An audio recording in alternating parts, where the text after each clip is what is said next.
vas decidir ser científica?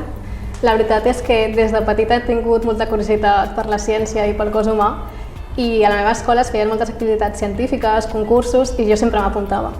I aleshores a secundària, gràcies als professors que vaig tenir, va ser quan realment em vaig adonar que volia ser científica i dedicar-me a aquest món. Alguna vegada vas voler abandonar la teva carrera científica perquè no et sortia bé algun experiment?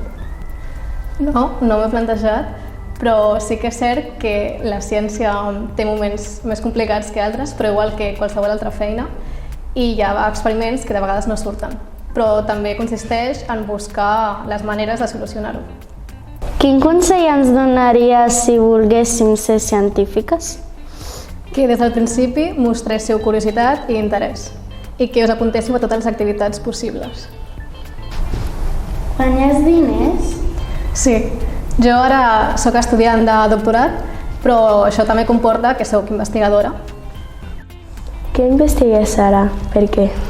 Ara estic investigant el càncer de pàncreas perquè és una malaltia molt greu, perquè el problema és que quan et diagnostiquen amb càncer de pàncreas, la majoria de vegades ja és metastàtic i significa que això s'ha escampat per tot el cos. Aleshores, és un moment ja crític perquè hi ha molt poques opcions. I aleshores jo ho estic investigant per intentar diagnosticar-ho abans i donar una solució a aquests pacients. A qui fas la investigació? Per tu, pels diners o per la gent? Per la gent, claríssimament, per la societat i especialment pels pacients. D'on surten els diners per les investigacions?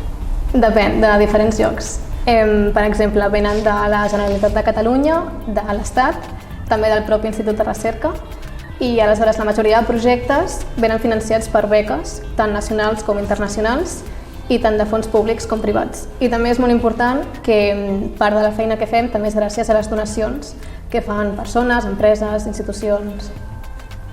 Quins referents vas tenir?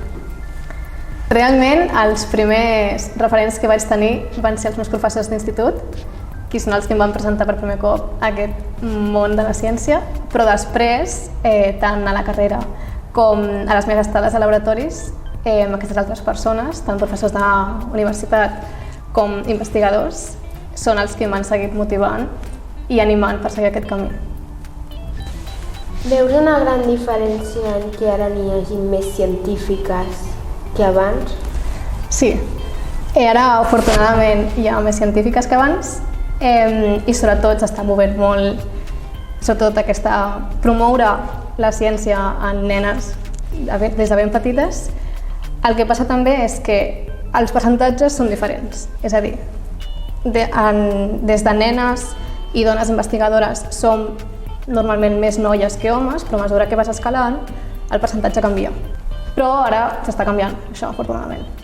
A mi em sembla molt malament perquè crec que les noies tenen la mateixa capacitat que un home i no té res a veure amb el gènere.